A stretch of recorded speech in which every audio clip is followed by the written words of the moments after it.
සුපින්වත්නි ඔබ හැම දිනාම අදත් ඊටාම ශ්‍රද්ධාවෙන් බලාපොරොත්තු වන්නේ ධර්ම ශ්‍රවණය කරන්නටයි. දැන් ධර්ම ශ්‍රවණය කරන්නට කාලය. පින්වත්නි බුදුරජාණන් වහන්සේ විසින් අපට අනුදැන වදාළ ධර්මයේ තුල අපට නිශ්චිත ඉලක්කයක් තියෙනවා.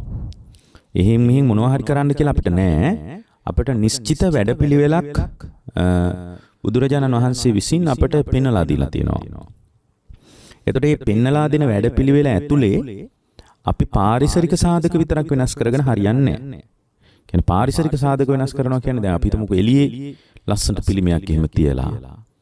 එතකොට අර බුදුරජාණන් වහන්සේ වෙනුවෙන් කියලා මේ එළියේ දේවල් ටිකක් අපි ලෑස්ති කරගන්න ගතියක් තියෙනවනේ. ඒක දැනුත් කරනවා ගෙවල් වල එහෙම කරනවා මිනිස්සු. ඒක කිසි වරදක් නැහැ. ඒක අපිට තියෙන්න ඕන. ඒකත් එක්කම අපේ අභ්‍යන්තර විතර්ක ගැන තමයි අපි බොහොම සැලකිලිමත් වෙන්න ඕන. ඒ අභ්‍යන්තර විතර්ක ගැන අපිට සැලකිල්ලක් නැත්නම් අපි සාර්ථක නැහැ, අපි අසාර්ථකයි. ඒකට බුදුරජාණන් වහන්සේගේ ඒ කියන්නේ බුද්ධ දේශනාව ඇතුලේ අපිට පේන්න තියෙනවා මහණෙනි මේ ලෝකයේ 4 දිනක් විද්‍යාමාන වෙනවා. ලෝකේ 4 දිනක් විද්‍යාමාන වෙනවා. එතකොට මෙන්න මේ 4 දිනාගේ ස්වභාවයක් තියෙනවා කොහොමද? එක්කෙනෙක් තමයි බුදුරජාණන් වහන්සේ මතක් කරනවා කතමේ චත්තාර මොනවද මේ 4 දෙනා? නිකට්ට කායෝ අනිකට්ට චිත්තෝ කියලා කෙනෙක් ඉන්නවා. ඒ කියන්නේ එක්කෙනෙක් ඉන්නවා කයෙන් ගමෙන් පිට වෙලා නමුත් සිත ගමේ තියාගෙන ඉන්න කෙනෙක් ඉන්නවා. ඒ කියන්නේ සිත සම්පූර්ණ මේ ගමෙන් අයින් වෙලා ඉන්නවා. හැබැයි සිත ගමේ තවමත්. අපි ඉන්නේ දැන් නගරේ හිටියට අපේ ගම හිත තියෙන්නේ ගෙදර තමයි. අනේ වගේ. තවත් කෙනෙක් ඉන්නවා කියනවා එයාගේ ස්වභාවයක් තියෙනවා. එයාගේ தත්ත්වය තමයි කය ගමේ තියෙනවා. නමුත් සිත ගමින් පිට වෙච්ච පුද්ගලෙක් කියනවා. තවත් කෙනෙක් ඉන්නවා එයාගේ සිත කය දෙකම ගමේ තියෙන පුද්ගලයා. සිතත් ගමේ කයත් ගමේ. තවත් කෙනෙක් ඉන්නවා සම්පූර්ණයෙන් මේ එයාගේ සිතත් ගමින් පිට වෙලා කයත් ගමින් පිට වෙලා කයයි සිතයි දෙකම ගමින් පිට වෙච්ච මට්ටමක්. එතකොට මේ වගේ කතාවක් දැන් මේ කයයි සිතයි දෙකම ගමින් පිට වෙච්ච මට්ටම. මේක බොහොම ගැඹුරු අර්ථයකුත් මේකෙන් ගන්න පුළුවන්. එක්කෙනෙක් තමයි බුදුරජාණන් වහන්සේ මතක් කරනවා කයින් ගමින් පිට වෙලා හැබැයි සිත ගමී තියෙනවා. ඇඟ නෑ. සිත තියෙන්නේ ගමේ. ඒක බුදුරජාණන් වහන්සේ අපිට තෝරනවා. කතංච භික්කවේ පුග්ගලෝ නිකට්ට කායෝ හෝති අනිකට්ට චිත්තෝ. මොකද්ද පින්වත් මහණෙනි මේ කයින් ගමින් පිට වෙච්ච සිත ගමේ තියෙන කියන කතාව මොකද්ද කියලා අහනවා. පින්වත් මහණෙනි කොහොමද පුද්ගලයෙක් කයින් ගමින් පිට වෙලා හිත ගමේ තියාගෙන ඉන්නේ කියලා කියනවා. උන්වහන්සේ කියනවා මහණෙනි මේ ලෝකයේ ඇතැම් පුද්ගලයෙක් බොහොම හුදේකලා වෙච්ච ආරණ්‍යවල කුටි සේනාසනවල ඉතින් පන්සල්වල තමයි වැඩියෙන් ගනුදෙනු. දැන් භික්ෂුවක් නම් ඒ ගෙදරින් අයින් වෙලා එහෙට ගිහින් ඉන්නවා. එතකොට එහෙට ගිහින් ඉද්දී හැබැයි එයාගේ හිතට විතර්ක ගලන එක නවතින්නේ නැහැ. කාම විතක්කං විතක්කේති. කාම විතර්ක ගලාගෙන ඉන එක සුපුරුදු විදියටම සිද්ධ වෙනවා. ව්‍යාපාද විතර්ක ගලන එක සුපුරුදු විදියටම සිද්ධ වෙනවා. හිංසා විතර්ක ඒවා විතර්ක වෙනස් කරන්න එයා ලෑස්ති නැහැ. කියන පන්සලේ තමයි ඇසුර තියෙන්නේ. හාමුදුරුවෝ තමයි කිට්ටුවෙන් ඇසුරු කරන්නේ. නමුත් අර කාම විතර්ක ව්‍යාපාදේ සමහරට බොහොම ලස්සනට අඳිනවා. සුදු ඇඳගෙන බොහොම ලස්සනට. ඉතින් අර උතුරු සලුවකුත් දාගෙන ඉන්න පුළුවන් කොයි වෙලාවෙත්. ඒ වගේ අර බොහොම ආචාර ගෝචර සම්පන්න විදියට අර බුද්ධ ශාසනයේ එළියේ පැහැදිලි කරන කතා ටික ඔක්කොම තියෙනවා. පිළිමේ ඉදි කිරීම අරවා මේවා ඔක්කොම තියෙනවා. හැබැයි Tamanගේ ඇතුලේ විතර්ක ගලන එක නවත්තලා නැහැ. කාම විතර්ක, ව්‍යාපාද විතර්ක, හිංසා විතර්ක, අනිකුත් පාපී අකුසල් විතර්ක, ඒ විතර්කත් එක්ක ගනුදෙනු කරන එක ඒ විදියටම තියෙනවා. විතර්කත් එක්ක. එතකොට ඔන්න විතර්ක ටික ගලනවා නම් ආරාමයේ හිටියට වැඩක් නැහැ කියන එකයි මේකේ අර්ථය. ඒ කියන්නේ මෙතන කියන්නේ මේ බුදුරජාණන් වහන්සේගේ දේශනාවේ මෙතන බොහොම ගැඹුරකුත් තියෙනවා. මම මේ ගැඹුරත් ඊට පස්සේ කියන්නම්. මොකද්ද පින්වත් මහණෙනි මේ කයින් ගමෙන් පිට වෙලා සිතිනුත් ගමෙන් පිට වෙලා කියලා කියන්නේ මොකද්ද? එතකොට මොකද්ද බුදුරජාණන් වහන්සේ මතක් කරනවා මේ කය ගමේ තියාගෙන සිතින් ගමෙන් පිට වෙලා කියන්නේ මොකද්ද? කය ගමේ තියනවා. ඉස්සලා කිව්වේ මේ කය ගමේ නැහැ නමුත් හිත ගමේ තියනවා කියලා. ඒ කියන්නේ ඒ පුද්ගලයාට මේ වනාන්තර ප්‍රාප්තව මේ ඒව කරන්න වෙලාවක් නෑ අද ඉන්න මිනිස්සු වගේ. එහෙම නිකන් බණ භාවනා කරගෙන ආරණ්‍ය හොයාගෙන ස්වාමින් වහන්සේලා බොහොම කිට්ටුවෙන් ඇසුරු කරගෙන එහෙම ඉන්න යාට වෙලාවක් නෑ. ඉතින් කාර්ය බහුල ජීවිතයක් නේ. හැබැයි ඒ වුණාට සෝතත්ත නික්කම්ම විතක්කම්පි විතක්කේති. හැබැයි කාම විතර්ක වලින් අයින් වෙලා නික්කම්ම විතර්කත් එක්ක එකතු වෙලා ඉන්නවා. සමහරට gedara වෙනදා වගේ ඉන්නවා. අභ්‍යාපාද විතක්කං විතක්කේති. ව්‍යාපාද විතර්කත් එක්ක ගනුදෙනු කරන්නේ නෑ. හැබැයි හාමුදුරුවෝ දකින්න කොයි වෙලාවෙත් ගිහින් මේ හාමුදුරුවොත් එක්ක ධර්ම කතාවේ යෙදිලා එහෙම ඉන්න මට්ටමකුත් නැහැ. එයාට වෙලාවක් නැහැ ඒවට. හැබැයි යා Tamanගේ අභ්‍යන්තර විතර්ක වලින් Tamanව වෙනසෙන්න දෙන්නේ නැහැ. ඒ කියන්නේ Tamanගේ ඇතුළාන්තය තුල එයාට හරි පරිස්සමක් තියෙනවා. ඇතුළාන්තේ හරි ප්‍රවේශම්. එතකොට ඇතුළාන්තයේ ප්‍රවේශම් වෙච්ච එක හරිම හොඳ දෙයක් පින්වත්නි. හැබැයි එයාටත් එයා හොඳ මට්ටමක කෙනෙක්. නමුත් එයාටත් ඔය කියන තරම් වේගෙන් දියුණුවක් කරා යන්න අමාරුයි. මොකද මේ පිරිහිච්ච සමාජයක් ඇතුළේනේ එයා Tamanගේ විතර්ක නිවැරදි කරගන්න හදන්නේ. එතකොට දැන් කාම විතර්ක වලට තල්ලුවක් ලැබෙන ලෝකයක තමයි එයා ඉන්නේ. එතකොට එහෙනම් පාරිසරික සාධකත් හරි වැදගත්. දැන් සමහර පාරිසරික සාධක ආය කොහේ හිටියත් මොකද අපි භාවනා කරනවා නම් අපි ධර්මයක් දියුණු කරනවා නම් ඉතින් කොහේ හිටියත් කමන්නේ. එහෙම කරන්නත් බෑ. හේතුව මේ සමහිත වැඩින්නේ නැහැ සමහර තැන්වල. දැන් හිතන්න දැන් සමහර භාවනා කරගෙන යනවා එයාගේ හිත වැඩෙන්නෙම නැහැ. එතකොට එයා කරන්න ඕන මේ භාවනාව වෙනස් කරන එක විතරක් නෙමෙයි. භාවනා ආසනේ පවා වෙනස් කරලා බලන්න ඕන. වාඩි වෙලා ඉන්න ආසනේ පවා එක එක පැති වලට හරවලා බලන්න ඕන. ඒකත් බලපානවා. ඒ කියන්නේ බුදුරජාණන් වහන්සේලා හැමදාමත් මේ භාවනාවෙන් වාඩි වෙන්නේ පින්වත්නි නැගිනහිර දිශාව බලාගෙන. ඒක බුදුරජාණන් වහන්සේලාගේ සම්ප්‍රදායක්.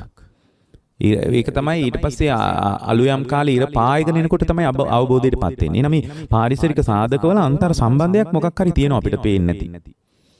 මේ ස්වභාව ධර්මයේ සම්බන්ධයක් තියෙනවා. මොකද ස්වභාව ධර්මයේ කියවීම කියන්නේ ඒකට මම යටත් වෙච්ච කෙනෙක්. ඒකට මේ ස්වභාව ධර්මයේ ඇතැම් තත්වයන් අපිට ඒවා වචන වලින් විස්තර කරගන්න බැරි වුණාට මම ස්වභාව ධර්මයේ සාධකයක් නිසා මට බලපානවා. අනිත් එක තමයි මගේ සාංශාරික හුරුව බලපානවා. සාංශාරික හුරුව දැන් ඔය ඔබ සමහර තැන් වලට යනකොට එහෙම නිකන් හොඳට හුරු පුරුදු ගතියක් එහෙම දැනෙන්නේ. ඒ සංසාර පුරුදු.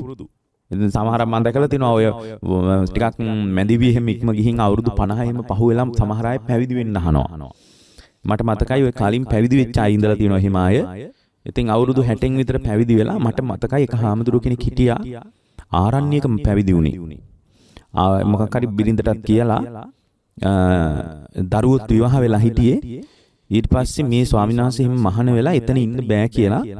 එතන ඉන්න බෑ කියලා අපි වැඩ හිටියේ ඒ කාලේ වැඩ හිටියේ ආරාමයකට ආවා. ඒ ආරාමයට ඇවිල්ලා මේ ස්වාමීන් වහන්සේ ඒ කාලේ හොඳ ගොවියෙක්. හරියට හේන් කොටපු මිනිස්සෙක්. ඉතින් අර සෑහෙන හේන් කොටලා ඒවා හොඳ අත්දැකීම් තියෙනවා මේ ස්වාමීන් වහන්සේට. එයා මොකද කරන්නේ? ඒ ආරාමේ බෑවුමක් වගේ තියෙනවා. ඒකේ මොනවද මේ ගම්මිරිස්ද කොහෙද හදන්න හොඳයි කියලා මේ ආරණ්‍යක පැවිදි වෙලා ආපු කෙනෙක්. ඊට පස්සේ මේ ස්වාමීන් වහන්සේ බෑවුම සුද්ධ කරන්න පටන් ගත්තා. දවස් 5-6 යනකොට ඒක සුද්ධ කරලා ඉවර කරා. ඉවර කරලා මොනවද ගම්මිරිස් හිම ආරාමයේ හිටවලා ඒ ස්වාමීන් වහන්සේ ඉතින් සුපුරුදු විදියට වැඩ ටික කරගෙන හිටියා. ඒතර ධර්මයක් දියුණු කළේ නැහැ. ජීවිතේ බලන්න ඒ කියන්නේ ආරණ්‍යක පැවිද්දට යන්නේ පින්වත්නි ජීවිතේ අවබෝධයෙන්මයි. දරුමල්ලෝ ලොකු වෙලා ඒගොල්ලන්ගේ යුතුයකම් වගකීම් ටික කරලා ඔක්කොම ඉවර කරපු මිනිස්සෙක්. ඊට පස්සේ එතන ඉන්න බෑ කියලානේ ආවේ. ඊට පස්සේ ඒ ස්වාමීන් වහන්සේ වගාවට පටන් ගත්තා. ටික කාලයක් යනකොට සිවුරත් ඇරලා ගියා. විතර්කයේ තමයි මේ භික්ෂුව යට කරේ. එතකොට ඒ නිසා අපි ඔය යන තැන්වල එහෙම ස්ථාන වෙනස් කරන්න යන්න එපා. ඒවා තියෙන විදියට පරිහරණය කරගෙන Tamanගේ සිත සකස් කරගන්න තැනකට ඔබේ ඇතුළාන්තයේ වෙනස් කරගන්න ඔබ වග බලා ගන්න. ඒක මේ ලෝකයේ සංස්ථා හදන්න ගියාම సంతානෙ හදාගන්න බැරි වෙනවා. ගෙදර වුණත් එමයයි. ගෙදර වුණත් දැන් ඕනෑවට වඩා ඒවා හදන්න ඉදිකරන්න ඕවා මේවා යන්න එපා ගොඩක් දෙනෙකුට කියන්නේ. ඒවා තවදුරටත් කළ යුතු දේවල් නම් ඒවා ගැන ටිකක් පූර්ණ කාලීනව අවධානය යොමු කරලා කරාට කමකුත් නැහැ. නමුත් අපිට මේ ගෙවල් දොරවල් හදා ඉන්න වෙලාවක් නැහැ. ධර්මයේ දන්න කෙනෙකුට තේරෙනවා අපි ප්‍රමාද වෙන්න නරකයි. අපිට ලොකු කාලයක් නැහැ. එතකොට සමහර ඒ නිසා මේ පාරිසරික සාධකත් වැදගත්. ඒ වගේම අනිත් පැත්තට තේරුම් ගන්න ඕනේ මේ පරිසරය වෙනස් කරන්න යන්න එපා. ඒවා වෙනස් කර ඉන්න බෑ. ඒවා වෙනස් කරන්න හරි ගැටුම් ඇති වෙන්නේ ඇතුලේ. ඇතුළාන්තය තුළ හරියට ගැටුම් ඇති වෙනවා. ඒවා වෙනස් කරන්න ගියාට පස්සේ අපි දන්නේම නැතුව අර විතර්ක විසින් අපිව මුලා කරලා අපිව යට කරලත් ඉවරයි. ඉතින් එතනට අපි වැටෙන්න නරකයි. ඒක කරගන්න එපා. එතකොට දැන් මෙතන කියනවා යම් පුද්ගලයෙක් ඉන්නවා කැලේ වනාන්තර සේනාසනවල හාමුදුරුවන්ගේ ඇසුර එහෙම ඉන්න විමනාවක් එයාට වෙලාවක් නැහැ. ඒව කරන්නේ නැහැ. හැබැයි මේ නික්කම්ම විතර්ක, අභ්‍යාපාද විතර්ක, අභිහිංසා විතර්ක එක්ක එයා ගනුදෙනු කරන මට්ටමක් තියෙනවා. එතකොට ඒ මට්ටමත් හොඳයි. හැබැයි අර ඇසුරක් තිබ්බට පස්සේ තමයි පින්වත්නි ධර්ම මාර්ගයේ පූර්ණේ කරගන්න පුළුවන් වෙන්නේ. මොකද ධර්ම මාර්ගයේ තියෙනවා මේ පින්වත්නි එක්ත බුදුරජාණන් වහන්සේ මතක් කළා මේ මහණෙනි සීලයෙන් අනුග්‍රහය ගන්න. එතකොට දැන් Tamanගේ හිත තුළ නික්කම්ම විතර්ක විතරක් පැවැත්වුවාට මදි. මොකද අපි තවත් පැති වලින් උදව්ව ගන්න ඕන. එතකොට මේ පැති වලින් උදව්ව ගන්න පුළුවන් වෙන්නේ දක්ෂ ස්වාමීන් වහන්සේ නමක් හරි ගිහියගේ හරි ඇසුරක් තිබ්බොත් විතරයි. මොකද කල්යාණ මිත්‍රයෙක් නැතුව අපිට ස්වාධීනව කවදාවත් නැගිටින්න බෑ. හිතන්නත් එපා නැගිටින්න පුළුවන් කියලා. මම මේ කාලේ හොඳට ඉගෙන ගත්ත කෙනෙක්. ඒ නිසා මට ඉතින් පොත්පත් හොඳට දැ බලලා තේරෙනවා. ස්වාමීන් වහන්සේලාගේ ඔය ටීවී කියන බණක් අහලා මට තේරුම් ගන්න පුළුවන් කියලා. ඒකකින් විතරක් සෑහීමකටපත් වෙන්න එපා. මොකද බුදුරජාණන් වහන්සේ අපට අනුදැන වදාලා සීලයෙන් අනුග්‍රහය ගන්න. සීලානුග්‍රහිත. ඊළඟට උන්වහන්සේ වදාලා සුතානුග්‍රහිත. හොඳට ධර්මය අහන්න කිව්වා. ඒතර ධර්මයක් දැන් ගෙදර ඉඳලා මොන්නම් අහන්නත් පුළුවන් ප්‍රශ්නයක් නැහැ නේ. මේ ටීවී වල රූපවාහිනී නාලිකාවල එක දිගට ධර්මය යනවනේ. අහන්න පුළුවන්. ඊළඟට ඔක ලස්සන දෙයක් තියෙනවා බුදුරජාණන් වහන්සේ වදාලා සාකච්ඡානුග්‍රහිත. සාකච්ඡාවෙනුත් අනුග්‍රහය ගන්න කියනවා. ඇයි අර මේ අහලා තියෙන දේවල් වල ගැටලු ටික සාකච්ඡා කරගන්න ඕන. ඒතර ඒක කවුරු හරි ධර්ම දන්න විවේකයෙන් ඉන්න කෙනෙක්ගේ ඇසුරක් ලබාගෙන හොඳට සාකච්ඡා කරන්න ඕන. මේක කොහොමද මෙහෙම වෙන්නේ? එහෙම නම් මෙහෙම වෙන්නේ කොහොමද කියලා හොඳට සාකච්ඡා කරන්න ඕන. ඊළඟට සාකච්ඡා කරලා තමයි සමතානුග්‍රහිත. සමතේනුත් අනුග්‍රහය ගන්න ඕන. විදර්ශනානුග්‍රහිත. විදර්ශනාවිත් අනුග්‍රහය ගන්න ඕන. අන්න එතකොට තමයි ආශ්‍රෝක්ෂය වෙන්නේ. එතන නිකන් Tamanගේ චින්තන රටාව විතර පොඩ්ඩක් එහෙට මෙහෙට කරගත්තා කියලා අවබෝධය කරා යන්න අමාරුයි. Tamanගේ සිතුවිලි රටාව පොඩ්ඩක් එහාට මෙහාට කරා කියලා අවබෝධයක් කරා යන්න නම් අපිට ගොඩාක් අමාරු වෙනවා. ඒ නිසා මේ අවබෝධය කරා යන දක්ෂ ශ්‍රාවකෙක් වෙන්න. මේ දක්ෂ ශ්‍රාවකෙක් නම් අපිට පැති කීපයකින් අපේ අවධානය යොමු කරගන්න වෙනවා. ඊළඟ එක තමයි කතංච භික්කවේ පුද්ගලෝ අනිකට්ඨ කායෝච හෝති අනිකට්ඨ චිත්තෝ. මහණෙනි ගමින් පිට නොවේද සිතින් පිට නොවේද කියන්නේ මොකද්ද? ඒකට සිතිනුත් ගමින් පිට වෙලා නැහැ, කයනුත් ගමින් පිට වෙලා නැහැ කියන්නේ මොකද්ද? එතකොට ඇතැම් උදවිය ඉන්නවා මේ ඒ අයගේ ජීවිතවල ඇත්තටම මේ පාරිසරික සාධකවල එහෙම සංඝයාගේ ඇසුරක් එහෙම ආරණ්‍යවල එහෙම ස්වාමීන් වහන්සේලාගේ ඇසුරකුත් නැහැ. හැබැයි අර විතර්ක වෙනස් කරගන්නත් එයාට අදහසක් නැහැ. ඔහේ කාම විතර්ක ගලන්න දෙනවා, ව්‍යාපාද විතර්ක ගලන්න දෙනවා, හිංසා විතර්ක ගලන්න දෙනවා, පාපී අකුසල් විතර්ක එක එයා ගනුදෙනකොට කිසිම සංවේදීකමක් නැහැ. නිදාගෙන නැගිට්ටා වගේ නිරේට යන්නේ. මේ පාංශකෝලෙකින් නම් එයාව ගොඩ දාන්න බෑ. නිදාගෙන නැගිට්ටා වගේ. දුගති නිරේම කියලා කියන්න බෑ. දුගතියට වැටෙනවා. ඒ නිසා දැන් ඔබ බලන්න ඔබ කොයි පැත්තටද ඔබ හැරිලා ඉන්නේ කියලා බලන්න. ඒකයි මේ ධර්මය අහලා පුළුවන් තරම් නිවැරදි වෙන්න ඕන. ඒතකොට ඒක නිවැරදි වෙන්න නිශ්චිත කාලයක් නැහැ. එතකොට ඒ නිසා ඔබ පුළුවන් තරම් උත්සාහ කරලා මේ මොහොතේ නිවැරදි වෙන්නයි උත්සාහ කරන්න ඕන. එතකොට ඔය දෙපැත්තම තියෙනවා නම් මේ දෙපැත්තම තියෙන එක හරිය වැදගත් දෙයක්. ඒක අපි ධර්මයේ කියනවා නිකට්ඨ කායෝච හෝති නිකට්ඨ චිත්තෝ. සම්පූර්ණයෙන් මේ කයයි සිතයි දෙකම සම්පූර්ණයෙන් මේ වනේ තියාගෙන ඉන්නවා කියලා කියන්නේ. වනේ කියන්නේ මේ කැලෑවලට යනවා කියන එක නෙමෙයි. ඉතින් අර එතකොට අර තමයි අර මේ අනුග්‍රහිත සූත්‍රයේ පැහැදිලි කරපු සීල තැන් වලින් අනුග්‍රහය ගන්න පුළුවන් වෙන්නේ. සීලේනුත් අනුග්‍රහය ගන්න පුළුවන්, සුතේනුත් අනුග්‍රහය ගන්න පුළුවන්, සාකච්ඡාවෙනුත් අනුග්‍රහය ගන්න පුළුවන්, සමතේනුත් අනුග්‍රහය ගන්න පුළුවන්, විදර්ශනාවෙනුත් අනුග්‍රහය ගන්න. ඔය පස් දෙනා තමයි අනුග්‍රහය ගන්න ඕන. එතකොට ওই පස් දෙනෙන්ම අනුග්‍රහය ලැබෙන තැන තමයි පින්වත්නි මෙතන මේ ධර්මයේ කියන්නේ නිකට්ඨ කායෝච හෝති නිකට්ඨ චිත්තෝ කියලා. එහෙම මේ කැලෑවෙම ඉන්නවා කියන එක නෙමෙයි. ඉතින් අර මේ පස් දෙනින්ම උදව්ව ගන්න පුළුවන් මට්ටම. පස් දෙනින්ම උදව්ව ගන්න පුළුවන් මට්ටමට වෙනස් වෙනවා. ඊට පස්සේ දැන් මෙතන කියනවා මේ කයනුත් ගමි, සිතිනුත් ගමි. එතකොට දැන් මේ හැම අත්දැකීමක් තුළම පින්වත්නි සිතේ කයේ එකතු වීමක් තමයි තියෙන්නේ. සිතේ කයේ එකතුවක් තමයි මේ අත්දැකීම කියලා කියන්නේ. එතකොට අපි මේ ආයතන හයේම අත්දැකීම කියන එකට සම්බන්ධ වෙන්නේ සිතයි කයයි දෙක. ඒකට අපි කියනවා නාම රූප කියලා. සිත තමයි නාම කියලා කියන්නේ, කය තමයි රූප කියලා කියන්නේ. ඒතර යන්න ඔයගේ ගැඹුරකුත් තියෙනවා.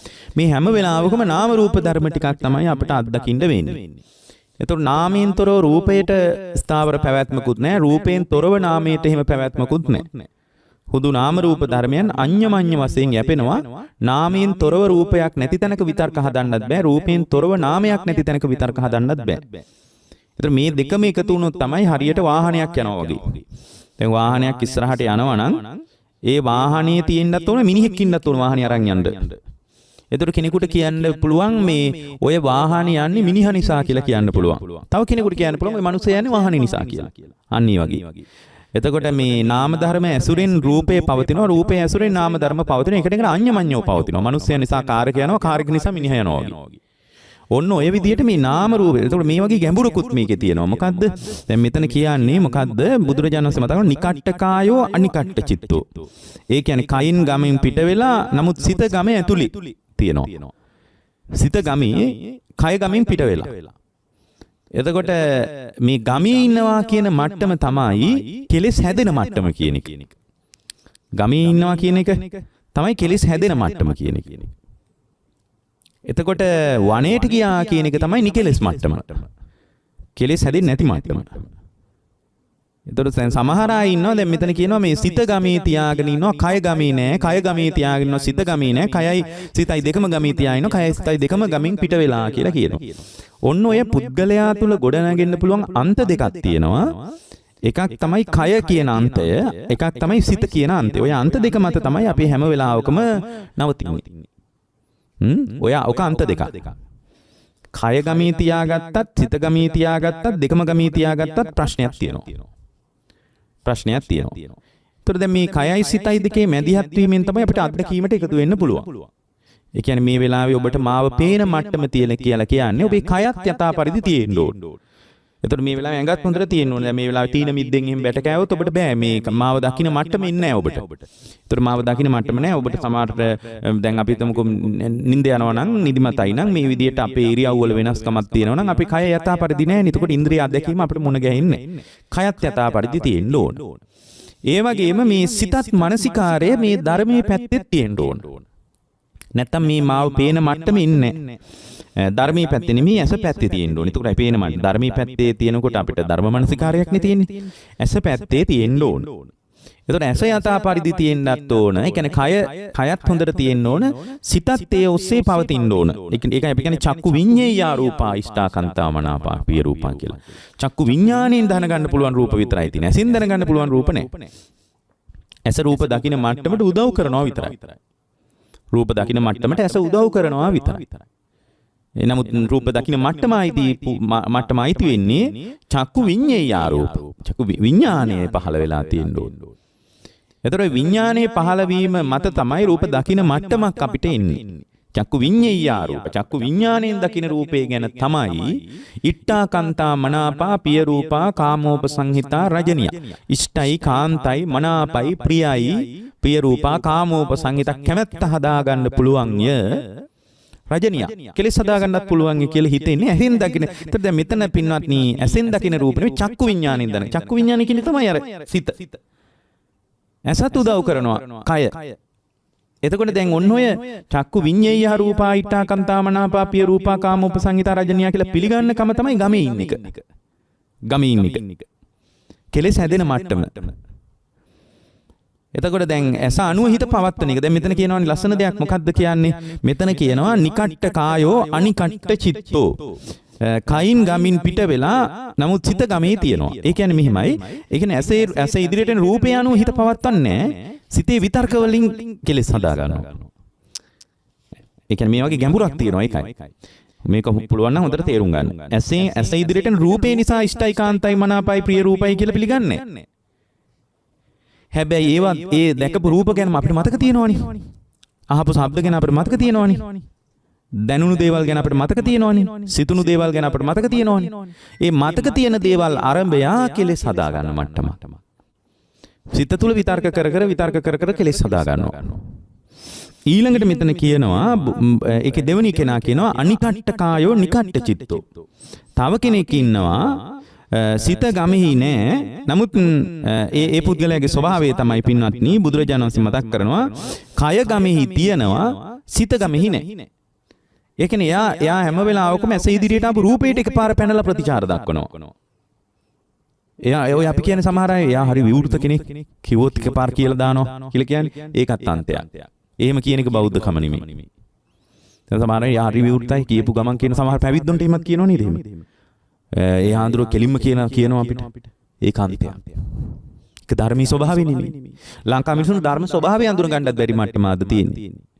ධර්ම ස්වභාවය අඳුරන්නේ නැහැ. මේ වෙලාවෙම රූපායතන, ශබ්දායතන, ගන්ධායතන, රසායතන, පොට්ටබ්බායතන කියන ආයතන ටික අනුව හිත පවත්වනවා. ඒවා නැවත නැවත බලන්න හිතෙන මට්ටමක් තියෙනවා. ඒවා නැවත නැවත අහන්න හිතෙන මට්ටමක් තියෙනවා. ඒක හොයාගෙන අහන්න ඕන කියලා හිතෙනවා. ගිහින් බලලා එන්න ඕන කියලා හිතෙනවා.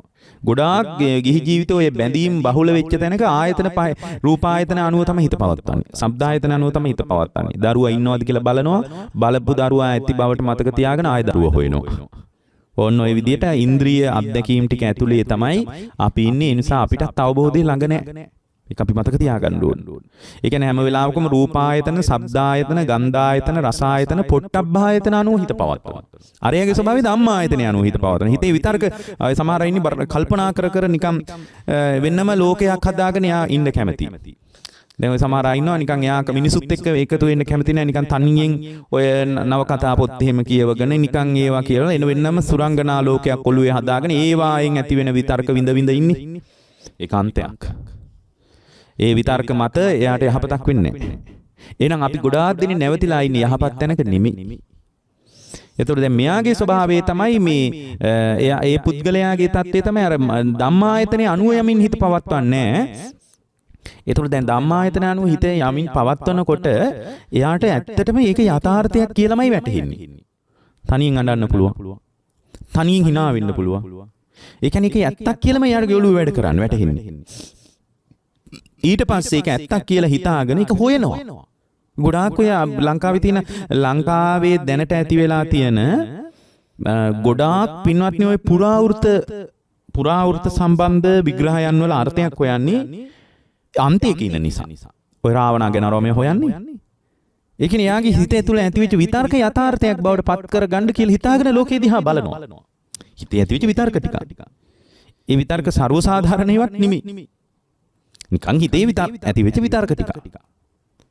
එතකොට මේ විතර්ක ටික පදනම් කරගෙන හොයනවා. එතකොට මේ හොයනකොට හොයන විදියටත් පොඩ හම්බ වෙනවනේ. එතකොට යාගේ හිතම තව මේ හිත තරම් අපිව මුලා කරන දෙයක් නෑනේ. හිත මවලා පෙන්නනවා මේක තමයි මේ කියලා. ඊට පස්සේ රාවණාගේ ගුහා හොයාගෙන යනවා හැර වෙන මොකක්වත් නැහැ. ඊට පස්සේ එතකොට ලංකාවේ ගල් ගුහාවෙම තියෙනවනේ. එතකොට ලස්සන ගල් ගුහාවෙම තියෙනකොට ඒගොල්ලෝ හිතනවා මේ රහතන් වහන්සේලා වැඩ හිටිය තැන් ඒවා. මේ අතීත රහතන් වහන්සේලා වැඩ හිටිය තැන් ඒවා. ඒවා මේ නිකලෙස් උත්තමයන් වහන්සේලා වෙනුවෙන් පූජා කරපු ලෙන්. එතකොට ඒ වගේ සමහර ශිලාලේඛන අරමේවත් තියෙනවා දැක්කට පස්සේ මේවා කියවන්න අරම මොකක්ද දන්නේ නැහැ නේ. මිනිකන් හිතේ ඇතිවෙච්ච විතර්ක ටිකක් ඔස්සේ හැසිරෙන මිනිහෙක් නේ. එතකොට යා හිතනවා මේක තමයි මේ දේ කියලා හිතනවා. ඊට පස්සේ ඔය ඒවාට අනුවම හැසිරෙනවා. ඔය ලංකාවේ හරියට ඔය නිදන් එහෙම හොයාගෙන යන මිනිස්සු හරියට ඔය ධම්මායතනයේ අනුව ඇතිවෙච්ච විතර්ක ਵਿਚාර වලට අනුව වැඩ කරන්නේ. එහෙම හොයාගත්ත මිනිහෙකුත් නැහැ හරියට. ඔය කියන හැටියට හොයාගත්ත කවුරුවත් ඇත්තේ නැහැ. ඇයි යාට ඒවා මොකක්ද තේරෙන්නේ නැහැ. ඊට පස්සේ ඔන්න කොයි ගල් වෙනකට හරි ගිහින් බලනකොට මොකක් හරි ඒ කාලේ රහතන් වහන්සේලා වැඩ හිටියේ බවට මොනවා හරි සාක්ෂි මොනවා හරි මේ බුද්ධ ශාසනය වෙනුවෙන් පූජා කළා හරි මොනවා හරි ගහලා තියෙනකොට ඊට පස්සේ එයා ඒ ගල කඩ දඟලනවා මොකක් හරි යා බලාපොරොත්තු වෙන අර ඔළුවේ ඇතිවෙච්ච විතර්කේ Tamanට මුණ ගැහි කියලා ඉතාලේ. ඉතින් මහන්සිය විතරයි බොරුවට. එහෙම කවුරුත් ඔය කියන මට්ටමේ දිනු වෙච්ච කෙනෙක් එහෙම නැහැ ලොකුවට. වාසනා ගුණයකට මොන හරි හම්බෙන්න පුළුවන්. මොකද ඔය කියන මට්ටමේ තත්ත්වයක් නැහැ. කියන මට්ටමේ තත්ත්වයක් නැහැ. එහෙමනම් අපිට ඉන්න බෑ මේ හතර වටේට. එහෙම නැහැ. ඒ කියන්නේ තමන්ගේ ඇතිවෙච්ච චිත්තචෛතසික ධර්ම ටික යථාර්ථයක් කියලා හිතාගෙන ලෝකේ බලනකම. ඒකට තමයි පින්වත්නි මෙතන ධර්මී කියන්නේ නිකට්ඨ කායෝ අනිකට්ඨ චිත්තෝ කියලා. ඒ කියන්නේ තමන් තුළ ඇතිවෙච්ච ධම්මායතනය අනුවම හිත පවත්තල ඒක ඒක ඇත්තක් කියලා හිතනවා. ලෝකේ ඇත්ත කියන්නේ ඒක නෙවෙයි. ඇත්ත වෙන එක.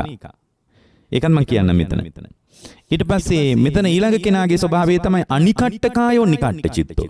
එයා උත්සාහ කරන්නේ ඉන්ද්‍රිය අධ්‍යක්ීමට අර්ථයක් එකතු කරන්න. ඒ කියන්නේ ඇහින් දකින රූපේ ස්ථිරයි සාරයයි සුඛයක් තියෙනවා ආස්වාද ජනකයි කියලා රූපේ පැත්තට විසිරලා යනවා යා. අරයෙන් විසිරෙන්නේ නැහැ. එයා නිකන් තනියෙන් කල්පනා කර ඉතින් මේ එයාට සමහරට වටේ ඉන්න අය කියන දොට ඔය ඔළුව තියෙන මිනිස්සු කරෝමියෝ කියලා කියයි. නමුත් නිකම්ම හිස් දේවල් ටිකක් මත නිකම්ම රොඩු ටිකක් පුරවගෙන ඉන්න කෙනෙක් බලන්නේ. අද මේ ධර්මය තුලින් බලද්දී.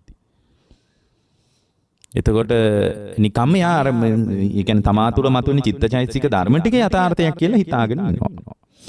අනිත් කෙනාගේ ස්වභාවය තමයි යා ඒකට වැඩි තැනක් දෙන්නේ අර ඇහින් රූපේ දැක්ක ගමන් ඒ දැකපු රූපේ මත විසිරීලා යන කමක් තියෙනවා. සාරයක් හොයාගෙන. ඒ රූපේ එතනම අතහැරලා දාන හැකියාවක් නැහැ. ඒවා පදනම් කරගෙන විසිරීලා ගිහින් කර්ම කරගන්න මට්ටමකුත් තියෙනවා. ශබ්දායතනයේ අනුව හිත පවත්වනවා විතරක් නෙමෙයි ශබ්දායතනයේ අනුව හිත පවත්වනකොට ඒවා ඇසුරු කරගෙන කෙලෙස් වපුර ගන්න ගතියක් තියෙනවා. හැම වෙලාවෙම ඒ කියන්නේ පොඩි දෙයකින් අවසන් පුළුවන්. පුංචි දෙයකින් අවසන් පුළුවන්. එක වචනයකින් අවසන් පුළුවන්. හැම වෙලාවකම එයා අර මේ සම්පූර්ණ ඉන්ද්‍රිය අධ්‍යක්ීම් මත හිත පිහිටවගෙන ඉන්නේ. සමහර ගෙවල් වල ඉන්නවා මහත්තුරු. හරි රිම රෞද්‍රයි. ගොරෝසුයි. ඇයි අන්තයක ඉන්නේ? අන්තයක ධර්මයක් නම් ජීවිතේට අල්ලන්න බෑ. එතන මෙන්න මේක තමයි පින්වත්නි මෙතන මේ අනිකට්ඨ කාය නිකට්ඨ චිත්තෝ කියන්නේ ඉන්ද්‍රිය අධ්‍යක්ීම් මත විසිරීලා ගින් ඒවා පදනම් කරගෙන සිතින් කයෙන් වචනෙන් කර්ම කර ගන්නවා. අර චක්කු විඥාණයෙන් දත යුතු රූප තියෙන්නේ ඒ රූපය ඇහෙන් දකින්න මට්ටම තුල ඇහෙන් විසිරීලා යනවා. කොහොමද විසිරීලා යන්නේ? ඒ අධ්‍යක්පු දේ මගේ මම කියලා හිතාගෙන විසිරීලා යනවා එළිය ලෝකයට. ඒ විසිරීලා ගිහින් මොකද කරන්නේ? තංච අභිනන්දති අභිවදති අජ්ජෝසාය තිට්ඨති. ඒක අභිනන්දනය කරනවා ඊට පස්සේ. අභිවදති ඒ කියන්නේ ලොකුට කතා කරනවා දැක්ක දේවල් ගැන. අජ්ජෝසාය ඒක ගිහින් පදිංචි වෙනවා. ඒක ඇහින් දැකපු දේ මත පදිංචි වෙනවා. අජ්ජෝසාය තිට්ඨති. uppajjati nandi. අන්න ඒ නිසා තණ්හාව හදා ගන්න. uppajjati nandi. එතන තමයි තණ්හාව උපදින්නේ. එතකොට තණ්හාව උපදින ආකාරයට ඊට පස්සේ uppajjati නන්දි සමුදය සරාගෝ හෝති. නන්දිය නිසා සරාගී භාවය ඇති වෙනවා. සරාගය නිසා සරාගී භාවය කියලා කියන්නේ ඇලෙනවා යා. ඇලීම නිසා සංයෝජන සංයුක්තෝ. සංයෝජන හැදෙනවා. ඔය සංයෝජන ගැට කියලා කියන අපි. ඒ කියන්නේ යාට සෝතාපන්න වෙන්න නම් ආයි ජීවිතේවත් පුළුවන් කමක් නැහැ. එතකොට දැන් මෙන්න මේ විදිහේ මට්ටමක් අපිට තියෙන්නේ. මේ එතකොට දැන් මේක උඩු අර්ථයේ ඕක පේන්නේ නැහැ. උඩු අර්ථයේ පේන්නේ නිකන් ගමේ ඉන්නමා විතර්ක තියෙනවා හිතේ.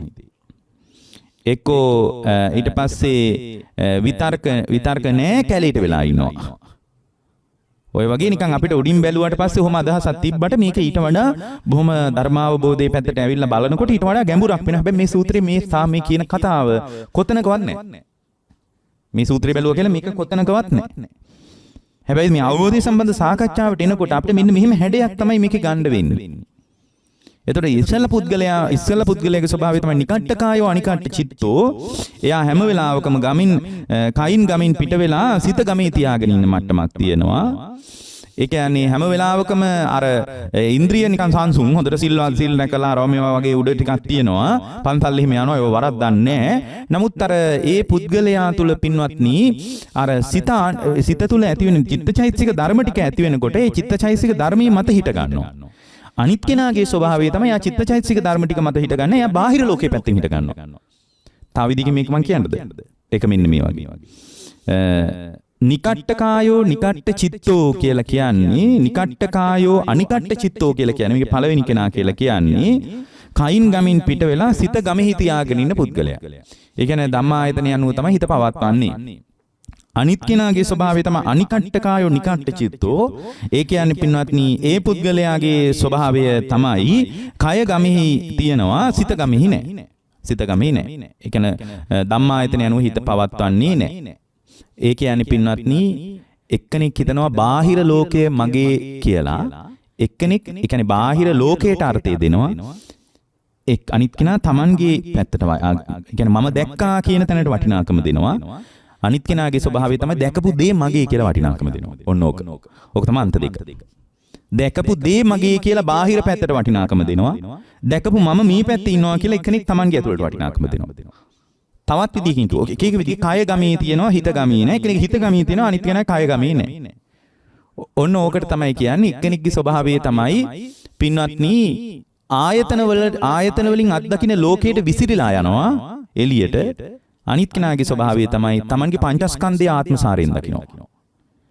ඒ කියන්නේ Tamanගේ පංචස්කන්ධය ආත්මීය සාරයෙන් දකිනවා. එක්ක ආයතන 6 තුලින් එළියට විසිරීලා ආත්ම දෘෂ්ටිය පදනම් කරගෙන එළිය ලෝකේ අල්ලන්න හදනවා. ඒ කියන්නේ Tamanගේ ආත්මීය ස්වභාවය උඩට එනවා. එක්ක එළියේ තියෙන මගේ දරුවා, මගේ ගෙදර, මගේ ඊඩම කියලා මේ එළිය පැත්තේ වටිනාකම වැඩි වෙනවා. ඔන්න ඔය වටිනාකම් දෙක තමයි අන්ත දෙක.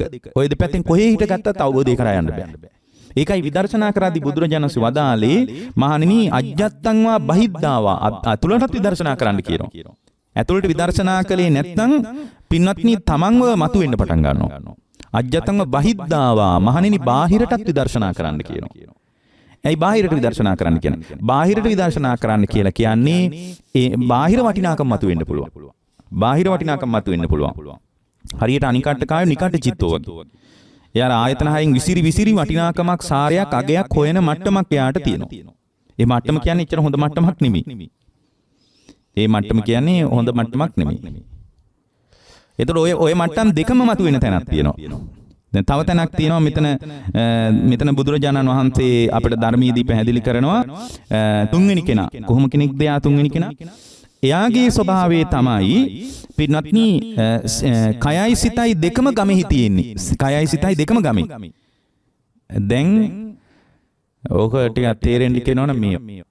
එතකොට අපි මේ විදිහට ගමු.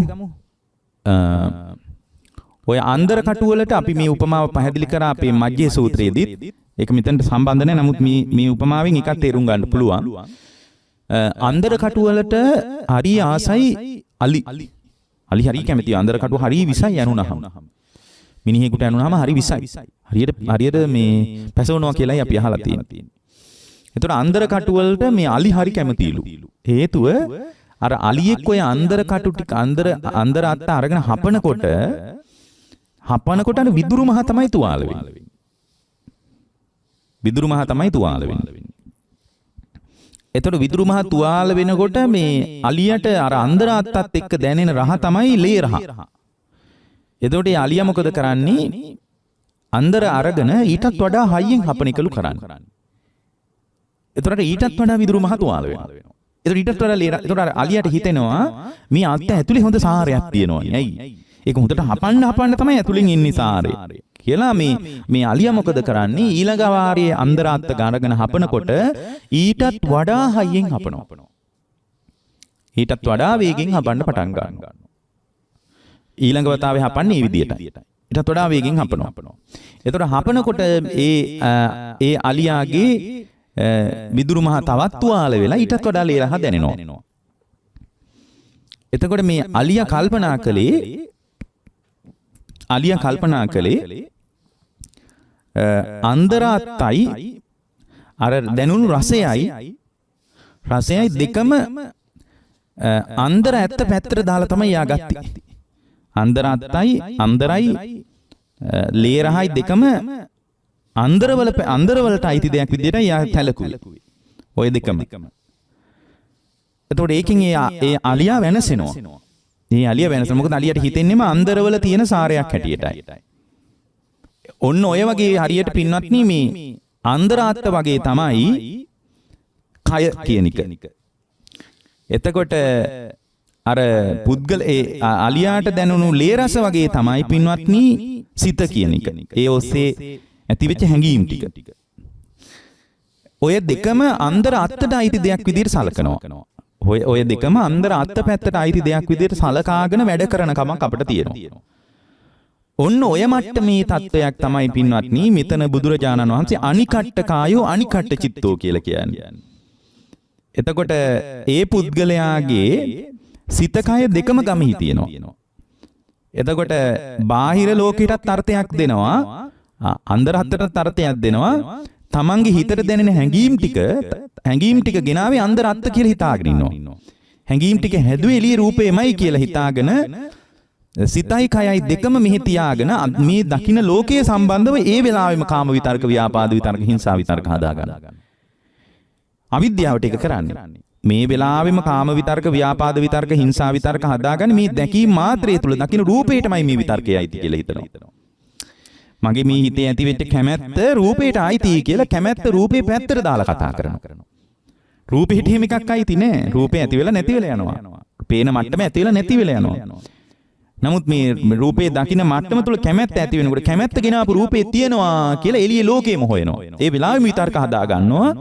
විතර්ක හදාගෙන ඒ වෙලාවෙම මේ විතර්කයේ ගෙනාපු ලෝකේ අල්ල ගන්නවා. ලෝකේ අල්ල ගන්නවා.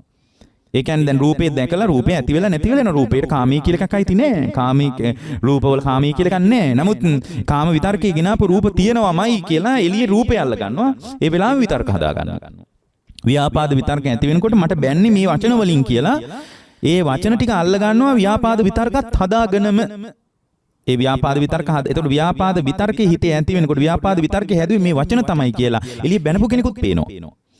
ඒ විතර්ක හැදුනාට පස්සේ ඒවා පදනම් කරගෙන යා තණ්හාමාන දිට්ඨි වශයෙන් ලෝකේ අල්ලගෙන සිතින් කයින් වචනෙන් අලුතෙන් කර්ම කරගන්න මට්ටමක් එනවා. ඔන්න ඔය ස්වභාවය තමයි අවදානම්ම ස්වභාවය. කියන්නේ වර්තමාන භවයේ මේ විලාවෙම කර්ම සකස් වෙලා යානාත වෙන මට්ටම.